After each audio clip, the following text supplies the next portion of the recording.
Hello, my name is Monique Allen. The article I was chosen to review was Systems, Citizenship, and the Leadership Mandate for the Millennium by Peter Singh. Peter is a senior presenter at the Massachusetts Institute of Technology. He is an author of the Fifth Discipline and a co-author to several related field books.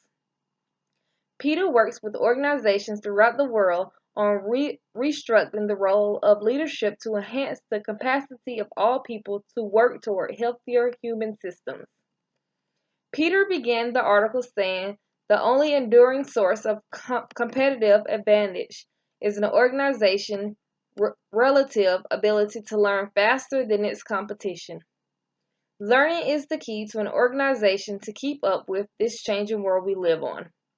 We are faced with challenges all the time, especially with new technology and competition.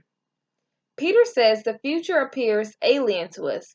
It differs from the past, most remarkable in that the Earth itself is a relevant unit with which to frame and measure the future.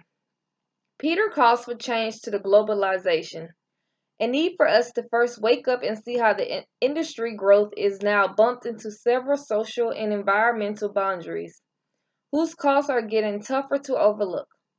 He says we are tied in a single fabric of destiny on planet Earth. We have never been here before and the future is watching. He mentioned the hardship of stabilizing carbon dioxide in the atmosphere, but it requires cuts of 75% beyond what the current plan calls for. I was amazed and thought it was interesting that in order to support the average American's lifestyle, we cause over 1 ton of waste to be generated per person per day.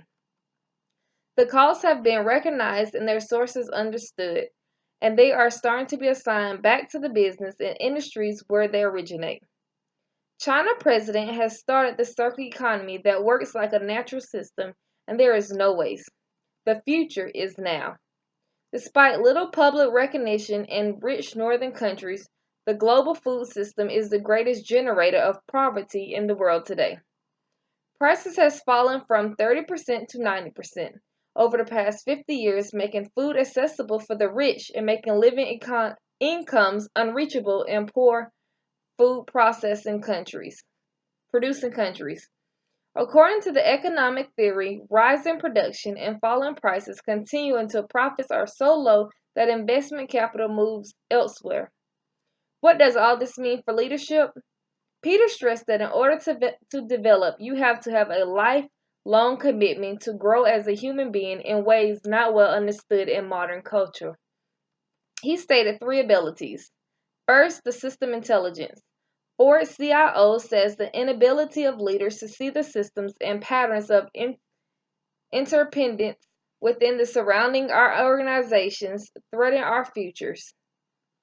Once people see patterns and understand the forces, they will start to see where the system is headed, even if nothing changes. The inability to see where we are headed is an enormous failure of leadership.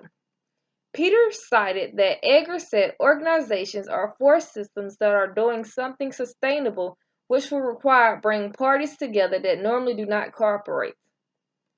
This is what builds partnership across the boundaries. Last but not least, openness. He calls for a humble heart, open to not having all the answers, for leaders who can build partnerships for seeing larger systems. He summarized in this article by saying that to become a leader, one must first become a human being. And if we understand humaneness as being connected to the universe, then there may be some chances that the leadership required for this new millennium will come forward. At the end, this article gave me motivation to become a better human being so I can later on become a better leader. Thank you.